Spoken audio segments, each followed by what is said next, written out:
Juliette Arnoux, donc je suis, responsable diversité, d'Atos France et c'est à ce titre-là donc que je vous remercie d'avoir, montré votre intérêt pour la politique diversité du groupe et de nous avoir rejoints et j'espère que ce sera l'occasion, d'échanger en dehors même de cette présentation. Donc la première slide, sur la diversité. Merci. Donc chez Atos, on considère que la diversité, c'est vraiment le fondement d'une société qui favorise l'égalité des chances de tous et qui fait l'unicité de chacun. Donc c'est aussi le gage d'une société qui est socialement et économiquement équilibrée. En revanche, on considère que la diversité ne se décrète pas. Elle doit s'inscrire dans la politique globale de l'entreprise et se décliner au travers de tous les niveaux de responsabilité. C'est-à-dire que chacun de nous en est aussi le garant. Slide suivant. Donc nous nous appuyons sur les dimensions suivantes, pour, déployer le programme, diversité. Donc les 5 dimensions qui s'affichent ici, donc le genre, le handicap, les générations, la diversité culturelle et les personnes LGBT+. On va voir plus en détail comment on déploie les actions dans ces différentes streams. Ici, quelques chiffres sur la diversité, chez Atos France, donc au regard des différentes dimensions qui ont été, présentées précédemment. Donc nous avons 82 nationalités, différentes chez Atos en France. 26 sont des femmes. Alors il faut savoir que nous recrutons majoritairement, dans des écoles et des universités, qui forment des ingénieurs en informatique et dans ces écoles-là, on a un pourcentage inférieur à celui qui s'affiche ici en matière de féminité. Nous avons recruté, parmi nos alternants 34 de femmes en année 2020, donc on va voir prochainement dans les prochaines années, on va voir augmenter ce pourcentage de femmes dans nos effectifs.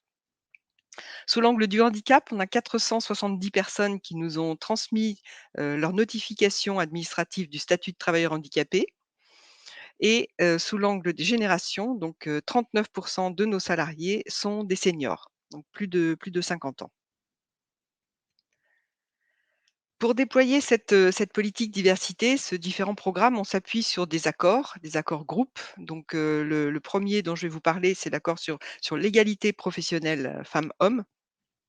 C'est un accord qui vient d'être signé tout récemment et qui a été signé donc pour garantir l'égalité des chances et de traitement entre les femmes et les hommes dans toutes les étapes de la vie professionnelle, que ce soit au niveau du recrutement, de la formation, de l'évolution de la carrière et de la rémunération. Et enfin, c'est un accord qui fixe des mesures à prendre si des inégalités éventuelles sont constatées. Le second accord qui est mentionné ici, c'est un accord sur l'emploi et l'insertion professionnelle des personnes handicapées. C'est un accord qui a été signé en 2020, et dont l'échéance est au 31 décembre 2022. Donc l'objectif, c'est le recrutement de personnes en situation de handicap en adéquation avec nos offres d'emploi, le maintien dans l'emploi de nos salariés handicapés, c'est-à-dire les salariés lorsqu'ils deviennent handicapés au cours de leur carrière professionnelle ou bien lorsque leur handicap s'aggrave. Nous mettons en place des aménagements de poste, plus largement des aménagements de situation de travail pour pouvoir garantir une meilleure, déploiement de l'activité professionnelle. Ces 2 axes, donc le recrutement et le maintien dans l'emploi, sont des axes prioritaires de l'accord.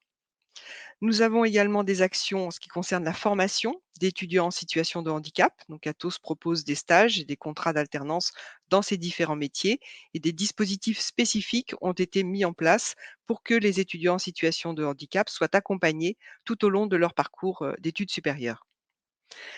Et un autre thème qui est également important pour nous, c'est la sensibilisation au handicap pour l'ensemble de nos salariés, plus spécifiquement pour les managers, mais nous organisons, comme on va le voir, un petit peu plus loin, des actions pour, sensibiliser l'ensemble de nos collaborateurs. Nous avons également des axes sur l'accueil et l'intégration professionnelle donc de nos salariés et à ce titre, on forme nos équipes de recrutement. Les managers qui accueillent aussi dans leurs équipes des personnes en situation de handicap et mettons en place des formations du collectif, de travail si besoin est, et toujours évidemment avec l'accord, de la personne pour pouvoir sensibiliser les uns et les autres à la typologie de handicap à la personne, qui a été recrutée. Nous avons également donc un contrat de génération. Donc, ce contrat de génération a plusieurs objectifs. D'une part, favoriser l'insertion durable des jeunes et également maintenir dans l'emploi des seniors via de la formation, via du mécénat d'entreprise. L'objectif est également d'assurer la transmission des savoirs et des compétences entre les générations via du tutorat, via des communautés d'experts, etc. Nous avons signé des chartes, donc la charte de l'autre cercle LGBT+, la charte de l'ONU. L'autre cercle est une association spécialisée pour les personnes LGBT+, qui accompagne les entreprises dans les actions que nous mettons en place pour ces personnes LGBT+, au sein de nos équipes. Nous avons également signé un manifeste pour la reconversion des femmes, dans les métiers du numérique et un manifeste pour l'inclusion des personnes handicapées dans la vie économique. Chez Atos, il y a un certain nombre de référents, donc qui à la fois sont des contacts pour tous nos collaborateurs. Donc en matière d'agissement sexiste, harcèlement sexuel avec, une adresse générique qui est affichée ici. Nous avons des référents égalité femmes-hommes, également un réseau de 53 référents handicap qui sont déployés sur l'ensemble de nos sites en France et toutes ces actions sont rassemblées dans le rapport de responsabilité d'entreprise, 2019. 2020 est à paraître prochainement. Slide suivant. Alors nous nous appuyons également sur notre réseau social interne, et nous avons mis en place des communautés sur ce réseau social, ces communautés qu'on retrouve ici et donc on retrouve les différents programmes, diversité, donc une communauté générale qui recouvre l'ensemble des autres thèmes, une communauté spécifique sur le handicap, une sur le réseau LGBT+ et les alliés, une sur l'égalité professionnelle femmes-hommes et une sur le mécénat de compétences. Donc c'est une occasion de poster, nos actualités et aussi de faire interagir nos collaborateurs, dans ce contexte, d'actualité. Nous avons signé, je l'indiquais tout à l'heure, la charte de la diversité en 2017 et chaque année nous renouvelons nos engagements. Alors via, la signature de cette charte, nous sommes engagés à sensibiliser, former nos managers et plus globalement tous ceux qui sont impliqués dans le recrutement, dans la formation et la gestion des carrières et puis plus généralement l'ensemble de nos collaborateurs aux enjeux de la non-discrimination et de la diversité. Donc nous souhaitons promouvoir le principe de non-discrimination sous toutes ses formes dans les actes de management et de décision de l'entreprise. Et également, nous favorisons la représentation de la diversité de la société française dans toutes ses différences. Nous communiquons également sur notre engagement auprès de nos collaborateurs, mais pas seulement, également auprès de nos clients, de nos partenaires, de nos fournisseurs, et on les encourage également au respect et au déploiement de ces principes. Et également, nous avons un dialogue social avec les représentants du personnel. Comme vous avez pu le voir, un certain nombre d'accords ont été signés sur les différents axes de la diversité. Quelques actions, diversité pour, insister un peu sur, ce que nous déployons au quotidien. Donc au moment de la Journée internationale des droits des femmes, nous organisons des webinaires et nous faisons intervenir, des femmes, mais aussi des hommes, en leur posant des questions du type: «Quelles sont les motivations qui ont déterminé vos choix professionnels et pourquoi dans le domaine du numérique et de la technologie? Que diriez-vous à des élèves qui hésiteraient à poursuivre leurs études dans des domaines informatiques, numériques?» À la fois pour leur faire découvrir nos métiers, mais aussi pour les attirer, vers ces filières. Des questions aussi comme: «Les femmes et les hommes sont-ils si différents au travail?» Et comment faire pour impliquer à la fois les femmes et les hommes sur le débat sur la parité?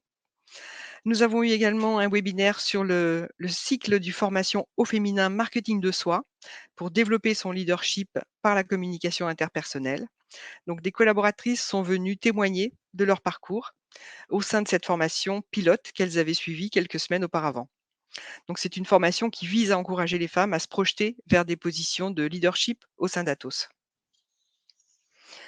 Nous avons également eu un webinar sur, un panorama de personnalités féminines, dans le monde du numérique, donc pour agir en tant que rôle modèle auprès des plus jeunes et les attirer également vers nos métiers.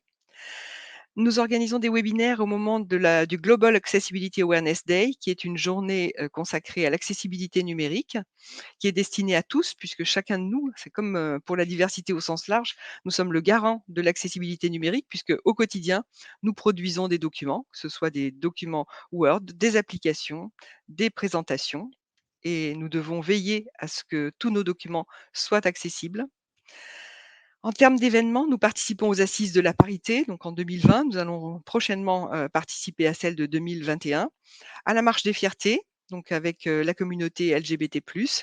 Et nous avons participé l'an dernier à la première édition des rôles modèles LGBT+, au cours de laquelle deux collaborateurs d'Atos ont été lauréats, l'un dans le rôle de dirigeant et l'autre dans le rôle des jeunes diplômés LGBT+.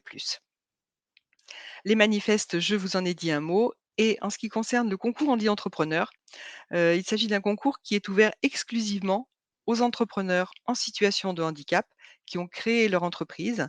Et tous les ans, un jury interne se réunit au sein d'Atos et remet les prix à tous les lauréats qui ont été sélectionnés pour l'originalité de leur service ou des produits qu'ils ont développés dans leur entreprise. Nous organisons des campagnes de sensibilisation au handicap, dont une qui s'appelle Ensemble, qui s'adresse à l'ensemble de nos collaborateurs en France et qui se déploie sur les sites, donc sous forme d'ateliers où on sensibilise les collaborateurs à travers différents thèmes. Ça peut être le handicap invisible, ça peut être également les différentes typologies de handicap, handicap sensoriel, handicap moteur, les maladies invalidantes, enfin, tout type de handicap ont été abordés au cours de ces différentes campagnes de sensibilisation annuelles. Et enfin, nous avons un mentorat qu'on appelle Étincelle avec, Social Builder, dont je dirai quelques mots un peu plus loin, sur l'accompagnement de nos collaborateurs, pour des femmes qui souhaitent se reconvertir vers les métiers du numérique.